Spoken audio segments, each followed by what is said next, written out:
जय हिंद साथियों, कैसे आप लोग। उम्मीद करते हैं कि आप लोग अच्छे होंगे। और इससे पहले जो आप लोगों को वीडियो दिए थे, एक क्वेश्चन 35 को था, तो आपको आज 65 को लेके आए हैं। कम से कम आप लोगों को 100 से ज़्यादा पुरा दें कि हर हाल लेके आप में हाफ ईयरली एग्ज़ाम में टकरा ही जाए। तो चलिए, बहुत ही महत्वपूर्ण क्वेश्चन है आपकी परीक्षा के बीच से।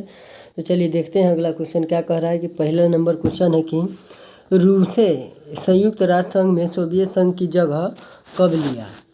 1 दिसंबर 1990 या दिसंबर 1991, दिसंबर 1953 या दिसंबर 1995। तो साथियों, इसका राइट आंसर जो हो जाएगा वो क्या हो जाएगा, बी दिसंबर 1991। तो चलिए आगे बढ़ते हैं अगले प्रश्न की ओर। तो अगला प्रश्न क्या कह रहा है, देखते हैं।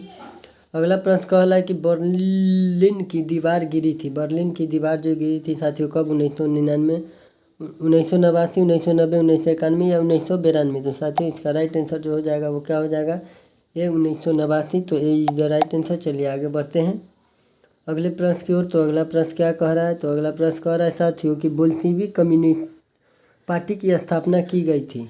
लेनिन के द्वारा, स्टालिन के द्वारा, खुश्चेव के द्वारा, या इनमें से कोई नहीं। तो साथियों, इसका राइट आंसर जो हो जाएगा वो क्या हो जाएगा, लेनिन के द्वारा। ए इज द राइट आंसर। चलिए आगे बढ़ते हैं अगले प्रश्न की ओर। तो अगला प्रश्न क्या कह रहा है कि पेंटागन नामक इमारत जो है कहाँ अवस्थित है। अमेरिका में, सोवियत संघ में, फ्रांस में या ब्रिटेन में।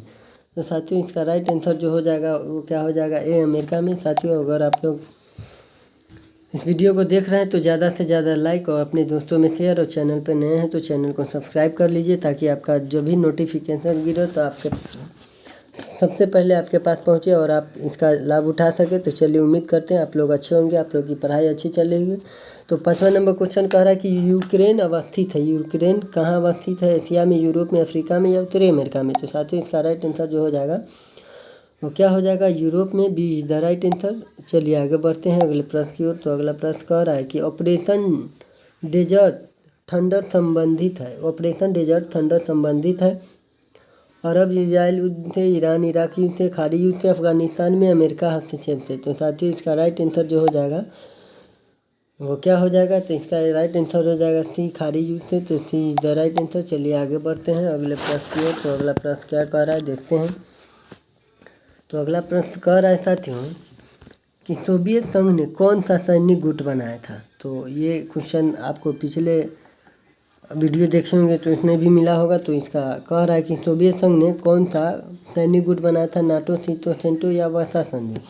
तो साथियों, इसका राइट आंसर जो हो जाएगा, सोवियत संघ ने वर्षा संधि। D is the right answer. चलिए आगे बढ़ते हैं अगले प्रश्न की ओर। तो अगला प्रश्न कह रहा है कि क्यूबा का मिसाइल संकट निम्न में से किससे संबंधित है। क्यूबा का मिसाइल संकट निम्न में से किससे संबंधित है, ब्रिटेन से, सोवियत संघ से, जर्मनी से या फ्रांस से। तो साथियों, इसका राइट आंसर जो हो जाएगा वो क्या हो जाएगा, बी, सोवियत संघ। B is the right answer. चलिए आगे बढ़ते हैं अगले प्रश्न की ओर। अगला प्रश्न क्या कह रहा है कि सोवियत संघ का विघटन कब हुआ, 1919, 1991, 1945 या 1992। तो साथियों, इसका राइट आंसर जो हो जाएगा वो क्या हो जाएगा, B, 1991। B is the right answer. चलिए आगे बढ़ते हैं अगले प्रश्न की ओर। तो अगला प्रश्न क्या कह रहा है कि सर्वप्रथम किसने तृतीय विश्व युद्ध शब्दावली का प्रयोग किया था। मार्गोनथाव, कपालान, किवांसी राइट या एल्फ्रेड सोवे। तो साथियों, इसका राइट आंसर जो हो जाएगा वो क्या हो जाएगा, D, Alfred Sauvy. D is the right answer. चलिए आगे बढ़ते हैं। तो आप लोग का जो हाफ ईयरली एग्जाम 19 तारीख से, उसके लिए काफ़ी महत्वपूर्ण और बहुत ही महत्वपूर्ण है। हर हाल में देख के जाइए, एकदम लिख के नहीं बल्कि छाप के आइए। तो चलिए, यूरोपीय यूनियन का मुख्यालय कहाँ अवस्थित है, फ्रैंकफर्ट, बर्लिन, पेरिस या ब्रुसेल्स। तो साथियों, इसका राइट आंसर जो हो जाएगा वो आपको हो जाएगा D, Brussels. D is the right answer. चलिए आगे बढ़ते हैं अगले प्रश्न की ओर। तो अगला प्रश्न क्या कह रहा है, किसने सोवियत संघ में सुधारों की शुरुआत की। किसने सोवियत संघ में सुधारों की शुरुआत की, बोरिस येल्त्सिन, मिखाइल गोर्बाचोव, सुखचेव या ब्रेजनेव। तो साथियों, इसका राइट आंसर जो हो जाएगा वो क्या हो जाएगा, B, Mikhail Gorbachev. B is the right answer. चलिए आगे बढ़ते हैं अगले प्रश्न पर। तो अगला प्रश्न क्या कहा, बोल्शेविक क्रांति कब हुई थी। बोल्शेविक क्रांति कब हुई, 1915, 1916, 1917 या 1918। तो साथियों, इसका राइट आंसर जो हो जाएगा वो क्या हो जाएगा, सी, 1917। बोल्शेविक क्रांति 1917 में। सी इज द राइट आंसर। चलिए आगे बढ़ते हैं अगले प्रश्न की ओर कि शॉक थेरेपी क्या है। शॉक थेरेपी है वो क्या है साथियों, सैन्य समझौता, आर्थिक समझौता, सोवियत संघ उत्तराधिकारी, इनमें से कोई नहीं। तो साथियों, इसका राइट आंसर जो हो जाएगा वो क्या हो जाएगा, बी, आर्थिक समझौता। B is the right answer. चलिए आगे बढ़ते हैं अगले प्रश्न की ओर। सोवियत समाज पादी गणराज्य की स्थापना कब हुई थी? 1916, 1917, 1925 या 1930। तो साथियों इसका राइट आंसर जो हो जाएगा वो क्या हो जाएगा? B 1917, B is the right answer. चलिए आगे बढ़ते हैं अगले प्रश्न की ओर। तो अगला प्रश्न क्या कह रहा है कि सोवियत संघ में कितने गणराज्य थे? सोवियत संघ में कितने गणराज्य थे? 15, 12, 21 या 7। तो साथियों इसका राइट आंसर हो जाएगा ए। सोवियत संघ में 15 गणराज्य थे, तो ए इज द राइट आंसर। चलिए आगे बढ़ते हैं अगले प्रश्न की ओर। तो अगला प्रश्न कह रहा है रूस में जारशाही शासन का अंत कब हुआ? रूस में जारशाही शासन का अंत जो है साथियों कब हुआ? 1915, 1917, 1920 या 1928। तो साथियों इसका राइट आंसर जो हो जाएगा वो क्या हो जाएगा? B 1917, B is the right answer. चलिए आगे बढ़ते हैं अगले प्रश्न की ओर। तो अगला प्रश्न क्या कह रहा है कि ब्रेजनेव किस देश के राष्ट्रपति थे? ब्रेजनेव, ये भी क्वेश्चन आपको पिछले वीडियो में मिला होगा। तो ब्रेजनेव जो है वो अमेरिका, फ्रांस, सोवियत संघ या इनमें से कोई नहीं। तो साथियों इसका राइट आंसर हो जाएगा ब्रेजनेव जो था वो सोवियत संघ का राष्ट्रपति था, तो सी इज द राइट आंसर। चलिए आगे बढ़ते हैं अगले प्रश्न की ओर। तो अगला प्रश्न क्या कर रहा है देखते हैं। तो अगला प्रश्न कह रहा है साथियों कि वर्षा संधि किस देश का सैन्य गुट था? वर्षा संधि जो था वो किस देश का सैन्य गुट था? तो वर्षा संधि सोवियत संघ, अमेरिका, पश्चिमी जर्मनी या फ्रांस। तो साथियों इसका राइट आंसर हो जाएगा ए सोवियत संघ, जो कि पिछले क्वेश्चन में आपको मिला होगा कुछ पहले। तो चलिए देखते हैं कि सोवियत संघ का उत्तराधिकारी राज्य कौन बना? सोवियत संघ का उत्तराधिकारी राज्य कौन बना? बेलारूस, रूस, यूक्रेन या जॉर्जिया। तो साथियों इसका राइट आंसर जो हो जाएगा वो आपको क्या हो जाएगा? बी रूस, B is the right answer. चलिए आगे बढ़ते हैं अगले प्रश्न पर। अगला प्रश्न कह रहा है कि सोवियत व्यवस्था ने अपनी लोकप्रियता इतनी जल्दी क्यों खो दी? सोवियत व्यवस्था ने अपनी लोकप्रियता इतनी जल्दी क्यों खो दी? यह ज़्यादा लोकतांत्रिक हो गया, जनता व्यवस्था से उब गई थी, यह जनता का शोषण कर रही थी, यह अत्यंत अधिनायकवादी और नौकरशाही तंत्र की व्यवस्था हो गई थी। तो साथ ही इसका राइट आंसर जो हो जाएगा वो आपको क्या हो जाएगा? डी, यह अत्यंत अधिनायकवादी और नौकरशाही तंत्र की व्यवस्था हो गई। D is the right answer. चलिए आगे बढ़ते हैं अगले प्रश्न की ओर। तो अगला प्रश्न क्या कर रहा है? तो साथियों देखते हैं अगला प्रश्न कह रहा है कि सोवियत व्यवस्था में अर्थव्यवस्था को कौन नियंत्रित करता था? सोवियत व्यवस्था में अर्थव्यवस्था को कौन नियंत्रित करता था? व्यापारीगण, राज्य, जनता, इनमें से कोई नहीं। तो साथियों इसका राइट आंसर जो हो जाएगा आपको क्या हो जाएगा? बी राज्य, B is the right answer. चलिए आगे बढ़ते हैं अगले प्रश्न की ओर। तो आप 19 तारीख से जो 11, 12 की एग्ज़ाम होने जा रही है उसके लिए काफ़ी पॉलिटिकल साइंस का बहुत ही महत्वपूर्ण क्वेश्चन है। हर हाल में यहाँ से देख के जाए और परीक्षा में छाप लिख के नहीं बल्कि छाप के आइए। तो चलिए आगे बढ़ते हैं अगले प्रश्न की ओर कि किस घटना के बाद सोवियत संघ अस्तित्व में आया? किस घटना के बाद सोवियत संघ जो है अस्तित्व में आया? फ्रांस की क्रांति, प्रथम विश्व युद्ध, समाजवादी क्रांति या नवंबर क्रांति। तो साथियों इसका राइट आंसर जो हो जाएगा वो क्या हो जाएगा? तो इसका राइट आंसर जो हो जाएगा साथियों वो हो जाएगा डी, नवंबर क्रांति। D is the right answer. चलिए आगे बढ़ते हैं अगले प्रश्न। तो अगला प्रश्न कह रहा है साथियों कि सोवियत संघ के विघटन के बाद कौन सा देश अकेली महाशक्ति बन गया? सोवियत संघ के विघटन के बाद कौन सा देश अकेली महाशक्ति बन गया साथियों? तो वो हो जाएगा ब्रिटेन, चीन, रूस या अमेरिका। तो साथियों इसका राइट आंसर जो हो जाएगा तो वो आपको क्या हो जाएगा? तो वो हो जाएगा डी, अमेरिका। चलिए आगे बढ़ते हैं अगले प्रश्न की ओर। तो अगला प्रश्न क्या कह रहा है देखते हैं। तो अगला प्रश्न कह रहा है कि अमेरिका आधिपत्य के रूप में कौन सा काल जाना जाता है? अमेरिका आधिपत्य के रूप में कौन सा काल जाना जाता है? 1960 के बाद का काल, शीत युद्ध के बाद का काल या 1980 के बाद का या शीत युद्ध के काल। तो साथियों इसका राइट आंसर जो हो जाएगा वो क्या हो जाएगा? बी, शीत युद्ध के बाद का काल। तो B is the right answer. चलिए आगे बढ़ते हैं अगले प्रश्न की ओर कि द्वितीय विश्व युद्ध कितने लंबे समय तक चला? द्वितीय विश्व युद्ध कितने लंबे समय तक चला? 5 साल, 6 साल, 7 साल या 3 साल। तो साथियों इसका राइट आंसर जो हो जाएगा वो क्या हो जाएगा? बी, 6 साल। द्वितीय विश्व युद्ध 6 साल तक चला, तो B is the right answer. चलिए आगे बढ़ते हैं अगले प्रश्न पर। बर्लिन की दीवार बनाई गई थी। बर्लिन की जो दीवार थी साथियों वो कब बनाई गई थी? 1952, 1959, 1961 या 1962। तो साथियों सी 1961, बर्लिन की दीवार 1961 में बनाई थी, इज द राइट आंसर। चलिए आगे बढ़ते हैं अगले प्रश्न की ओर। तो अगला प्रश्न कह रहा है द्वितीय विश्व युद्ध के उपरांत 2 महाशक्ति उभर कर सामने आई थी। द्वितीय विश्व युद्ध के बाद 2 महाशक्ति उभर कर सामने आई। कौन कौन? संयुक्त राज्य अमेरिका, चीन, सोवियत संघ या यूनाइटेड किंगडम। संयुक्त राज्य अमेरिका और सोवियत। तो साथियों इसका राइट आंसर जो हो जाएगा वो क्या हो जाएगा? सी, संयुक्त राज्य अमेरिका और सोवियत संघ थे, इज द राइट आंसर। चलिए आगे बढ़ते हैं अगले प्रश्न की ओर। अगला प्रश्न कह रहा है कि सोवियत संघ का विघटन कब हुआ। सोवियत संघ का विघटन कब हुआ? 25 दिसंबर 1991, 25 दिसंबर 1990 या 25 दिसंबर 1993 या 25 दिसंबर 1995। तो साथियों इसका राइट आंसर जो हो जाएगा वो आपको क्या हो जाएगा? 25 दिसंबर 1991, ये इज द राइट आंसर। चलिए आगे बढ़ते हैं अगले प्रश्न की ओर। अगला प्रश्न कह रहा है कि यूरोपीय आर्थिक समुदाय की स्थापना कब हुई? यूरोपीय आर्थिक समुदाय की स्थापना कब हुई? 1997, 1992, 2005 या 2006। तो साथियों इसका राइट आंसर जो हो जाएगा वो आपको क्या हो जाएगा? तो इसका राइट आंसर हो जाएगा 1957 इज द राइट आंसर। चलिए आगे बढ़ते हैं अगले प्रश्न की ओर। अगला प्रश्न क्या कह रहा है कि मई 1945 में राइनस्टाइन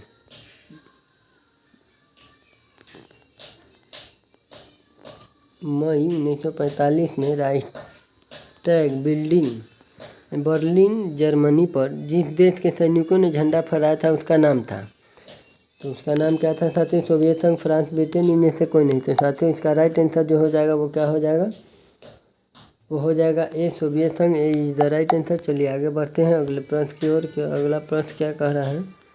तो अगला प्रश्न कह रहा है साथियों कि क्यूबा मिसाइल संकट के समय सोवियत संघ का नेतृत्व जिस नेता के हाथों में था उसका नाम था, क्या था? Fidel Castro, Nikita Khrushchev, Stalin या गोर्बाचोव। तो साथियों इसका राइट आंसर जो हो जाएगा वो क्या हो जाएगा? B Nikita Khrushchev, B is the right answer. चलिए आगे बढ़ते हैं अगले प्रश्न की ओर। अगला प्रश्न कह रहा है कि क्यूबा में सोवियत संघ द्वारा परमाणु हथियार तैनात करने की भनक अमेरिकियों को जितने हफ्तों बाद लगी थी उसकी संख्या थी 3, 13, 23 या इनमें से कोई नहीं। तो साथियों इसका राइट आंसर जो हो जाएगा 3 हफ्तों बाद, ये इज द राइट आंसर। चलिए आगे बढ़ते हैं अगले प्रश्न की ओर कि द्वितीय विश्व युद्ध के बाद विश्व राजनीतिक दो ध्रुव कौन थे? द्वितीय विश्व युद्ध के बाद विश्व राजनीति के दो ध्रुव कौन थे? भारत, चीन, अमेरिका, सोवियत संघ, जर्मनी, जापान या ब्रिटेन था। तो साथियों इसका राइट आंसर जो हो जाएगा वो क्या हो जाएगा? अमेरिका और सोवियत संघ, B is the right answer. चलिए आगे बढ़ते हैं अगले प्रश्न की ओर। अगला प्रश्न कह रहा है एमनेस्टी इंटरनेशनल किससे संबंधित? एमनेस्टी इंटरनेशनल किससे संबंधित है? बाल श्रम, मानवाधिकार या पर्यावरण या शिक्षा। तो साथियों इसका राइट आंसर जो हो जाएगा वो क्या हो जाएगा? मानवाधिकार, B is the right answer. चलिए आगे बढ़ते हैं अगले प्रश्न की ओर। तो अगला प्रश्न कह रहा है कि सोवियत अर्थव्यवस्था की प्रकृति के बारे में निम्नलिखित में से कौन सा कथन जो है वो साथियों गलत है? तो सोवियत अर्थव्यवस्था में समाजवाद, प्रभावी विचारधारा या उत्पादन के साधनों पर राज्य का स्वामित्व नियंत्रण होना, अर्थव्यवस्था के हर पहलू का नियंत्रण राज्य करता था या जनता को आर्थिक आज़ादी थी। तो साथियों इसका राइट आंसर जो हो जाएगा वो आपको क्या हो जाएगा? तो इसका राइट आंसर जो हो जाएगा साथियों वो हो जाएगा डी, जनता को आर्थिक आज़ादी थी, D is the right answer. चलिए आगे बढ़ते हैं अगले प्रश्न की ओर। तो अगला प्रश्न कह रहा है बर्लिन की दीवार का निर्माण किसका प्रतीक था? बर्लिन की दीवार का निर्माण किसका प्रतीक था? शीत युद्ध का चरमोत्कर्ष, द्वितीय विश्व युद्ध का आरंभ, शीत युद्ध का अंत या द्वितीय विश्व युद्ध का अंत। तो साथियों इसका राइट आंसर जो हो जाएगा वो क्या हो जाएगा? ये शीत युद्ध का चरमोत्कर्ष यानी इज द राइट आंसर। चलिए आगे बढ़ते हैं अगले प्रश्न की ओर। समाज क्रांति कब हुई? समाज क्रांति जो साथियों कब हुई? समाजवादी सोवियत गणराज्य के निर्माण के पूर्व, समाजवादी सोवियत गणराज्य के पतन के बाद, प्रथम विश्व युद्ध के पूर्व या द्वितीय विश्व युद्ध के बाद। तो साथियों इसका राइट आंसर जो हो जाएगा वो क्या हो जाएगा? तो एक समाजवादी सोवियत संघ गणराज्य के निर्माण के पूर्व, ये इज द राइट आंसर। चलिए आगे बढ़ते हैं अगले प्रश्न की ओर। तो आप लोगों की जो हाफ ईयरली एग्ज़ाम है 11th-12th वालों की, तो उसके लिए काफ़ी महत्वपूर्ण क्वेश्चन है, तो एक बार आप लोग ज़रूर देख लीजिएगा। और हर हाल में आप लोग ज़्यादा से ज़्यादा लाइक, अपने दोस्तों में शेयर, और चैनल पर नया है तो चैनल को सब्सक्राइब कर लीजिए ताकि आपको फट से पहला नोटिफिकेशन आपके पास पहुँचे और आप इसका ज़्यादा से ज़्यादा लाभ या फ़ायदा उठा सकें। और उम्मीद करते हैं आप लोग काफ़ी अच्छे पढ़ने लिखने में होंगे और पढ़ाई भी आप लोगों की अच्छी चल रही है। तो चलिए देखते हैं अगला क्वेश्चन क्या कर रहा है कि व्लादिमीर लेनिन का संबंध किससे था? व्लादिमीर लेनिन का संबंध जो था साथियों किससे था? सोवियत संघ, अमेरिका, ब्रिटेन या जर्मनी। तो साथियों इसका राइट आंसर जो हो जाएगा व्लादिमीर लेनिन वो जर्मनी का था, D is the right answer. तो चलिए आगे बढ़ते हैं।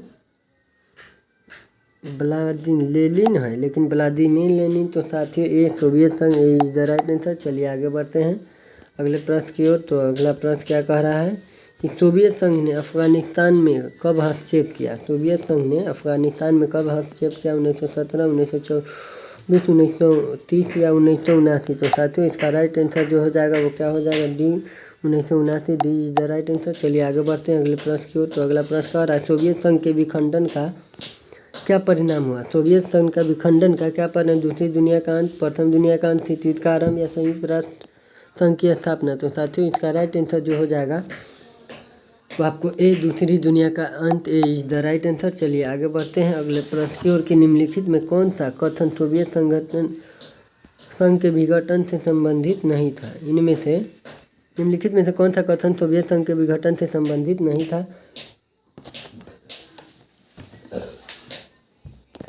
गतिरोध, अर्थव्यवस्था, जनता का असंतोष, विभिन्न गणराज्यों में राष्ट्रवादी आंदोलन या लोगों के विशेषाधिकार का बढ़ना। तो साथियों इसका राइट आंसर जो हो जाएगा वो हो जाएगा आपको डी, लोगों के विशेषाधिकार बढ़ना। D is the right answer. चलिए आगे बढ़ते हैं अगले प्रश्न की ओर। तो अगला प्रश्न कह रहा है कि 1955 के वर्षा संधि में कौन सा देश सदस्य नहीं था। 1955 के वर्षा संधि में कौन सा देश जो था वो सदस्य नहीं था। सोवियत संघ, पोलैंड, पश्चिमी जर्मनी या पूर्वी जर्मनी। तो साथियों इसका राइट आंसर जो हो जाएगा वो क्या हो जाएगा, तो सी पश्चिमी Germany, C is the right answer. चलिए आगे बढ़ते हैं अगले प्रश्न की ओर। अगला प्रश्न कह रहा है कि सोवियत संघ के विभाजन के बाद रूस का प्रथम निर्वाचित राष्ट्रपति कौन था। ब्रेजनेव, येल्टसिन, स्टालिन या इनमें से सभी। तो साथियों इसका राइट आंसर जो हो जाएगा वो क्या हो जाएगा, B Yeltsin, B is the right answer. चलिए आगे बढ़ते हैं अगले प्रश्न की ओर। तो अगला प्रश्न कह रहा है कि स्टालिन संविधान कब लागू हुआ। स्टालिन संविधान कब लागू हुआ, 1936, 1924, 1977 या 1999। तो साथियों इसका राइट हो स्टालिन संविधान 1936, ए इज द राइट आंसर। चलिए आगे बढ़ते हैं अगले प्रश्न की ओर। तो अगला प्रश्न क्या कह रहा है देखते हैं। तो साथियों अगला प्रश्न कह रहा है कि 1917 में रूस में साम्राज्यवादी राज्य की स्थापना किसने की। कार्ल मार्क्स, फ्रेडरिक एंगल या लेनी या स्टालिन। तो साथियों इसका राइट आंसर हो जाए 1917 में रूस में समाजवादी राज्य की स्थापना लेनिन ने की। तो सी इज द राइट आंसर। चलिए आगे बढ़ते हैं अगले प्रश्न की ओर। तो अगला प्रश्न कह रहा है कि सोवियत गुट से पहले कौन सा देश अलग हुआ। सोवियत गुट ब्रैकेट में दिया वर्षा संधि से सबसे पहले कौन सा देश अलग हुआ। पोलैंड, यूगोस्लाविया, पूर्व जर्मनी या इनमें से कोई नहीं। तो साथियों इसका राइट आंसर जो हो जाएगा वो आपको हो जाएगा B, Yugoslavia, B is the right answer. चलिए आगे बढ़ते हैं अगले प्रश्न की ओर। अगला प्रश्न कह रहा है पोलैंड में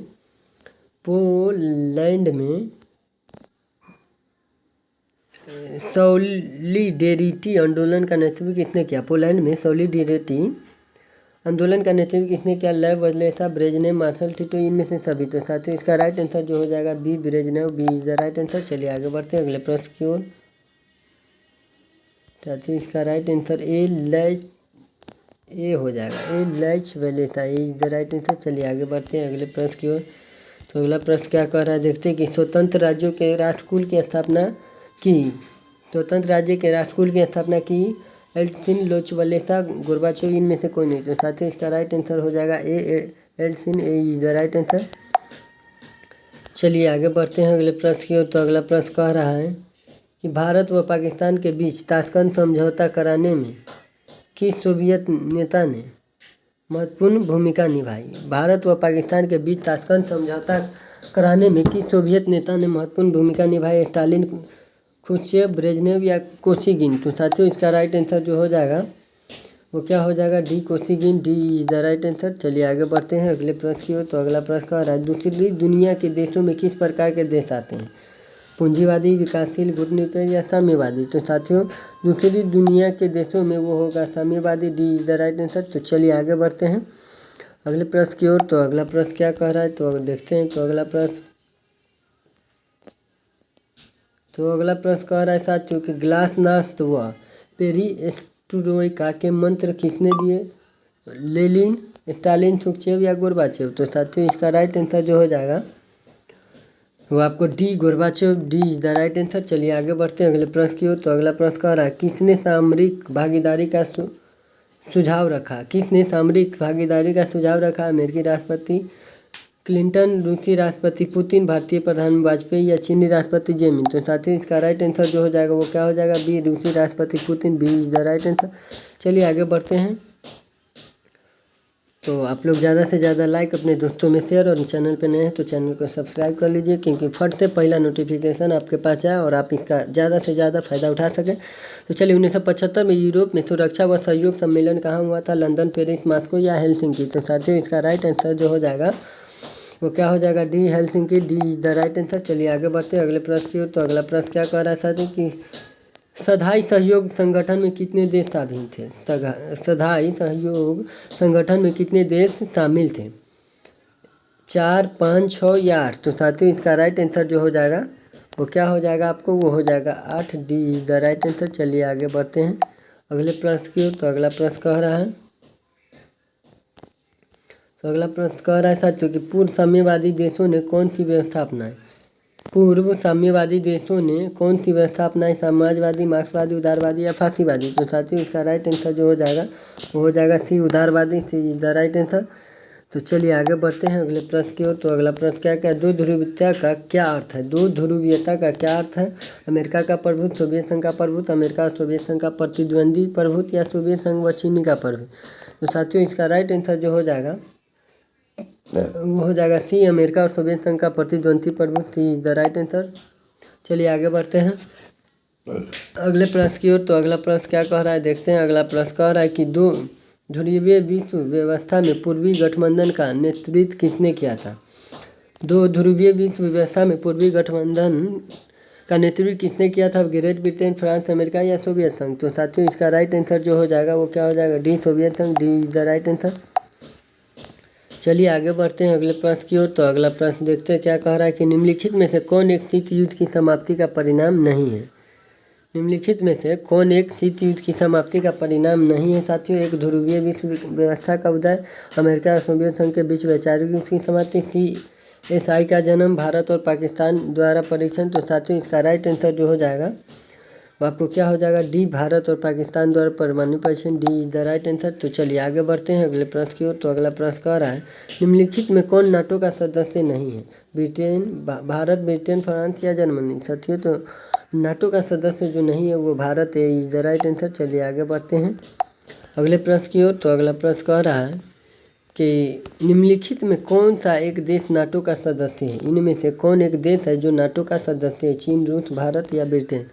तो साथियों, इसका राइट आंसर जो हो जाएगा वो क्या हो जाएगा आपको? तो वो हो जाएगा ए, चीन। ए इज द राइट आंसर। चलिए आगे बढ़ते हैं अगले प्रश्न की ओर। अगला प्रश्न क्या कह रहा है 1991 में सोवियत संघ के विघटन के उपरांत कौन सा देश महाशक्ति के रूप में उभरा? 1991 में सोवियत संघ के विघटन के उपरांत कौन सा देश जो है महाशक्ति के रूप में उभरा? जर्मनी, इटली, अमेरिका या चीन? तो साथियों, इसका राइट आंसर जो हो जाएगा वो क्या हो जाएगा? C, America. C is the right answer. चलिए आगे बढ़ते हैं अगला प्रश्न सोवियत संघ का अंतरिम राष्ट्रपति कौन था? सोवियत संघ का अंतरिम राष्ट्रपति जो थे साथियों कौन थे? ब्रेजनेव, बेंथम, प्लेटो या मिखाइल गोर्बाचेव? तो साथियों, अंतरिम का मतलब होता है अचानक, वो अंतिम दिया है, तो अंतिम मतलब ब्रेजनेव, बेंथम, प्लेटो या मिखाइल गोर्बाचेव? तो साथियों, इसका राइट आंसर जो हो जाएगा क्या हो जाएगा? तो वो आपको हो जाएगा D, Mikhail Gorbachev. D is the right answer. चलिए आगे बढ़ते हैं अगले प्रश्न की ओर। तो अगला प्रश्न कह रहा है कि ऑन लिबर्टी शीर्षक पुस्तक के लेखक जो कौन थे? साथ जेम्स मिल, मार्क्स, प्लेटो या बेंथम? तो साथियों, इसका राइट आंसर जो हो जाएगा ऑन लिबर्टी शीर्षक पुस्तक के लेखक थे वो James mill. A is the right answer. चलिए आगे बढ़ते हैं अगले प्रश्न की ओर। तो अगला और आज का आखिरी प्रश्न जो है साथियों वो क्या कह रहा है? तो उम्मीद करते हैं आप लोग अच्छे होंगे, आप लोगों की पढ़ाई अच्छी चल रही होगी। तो चलिए आज का आखिरी प्रश्न देखते हैं, और आपको ज़्यादा से ज़्यादा लाइक, अपने दोस्तों में शेयर, और चैनल पर नए हैं तो चैनल को सब्सक्राइब कर लीजिए। तो निम्नलिखित में से कौन सा देश नाटो का सदस्य है? चीन, रूस, भारत या ब्रिटेन? तो अभी बताए थे कि निम्नलिखित में से कौन सा देश नाटो का सदस्य है? तो यहाँ चीन है और ब्रिटेन है। तो चीन और ब्रिटेन, तो Britain. D is the right answer. तो चलिए आगे बढ़ते हैं। तो उम्मीद करते हैं कि आप लोगों को आज का क्लास अच्छा लगा होगा। तो चलिए मिलते हैं अगले वीडियो में, जब तक के लिए जय हिंद।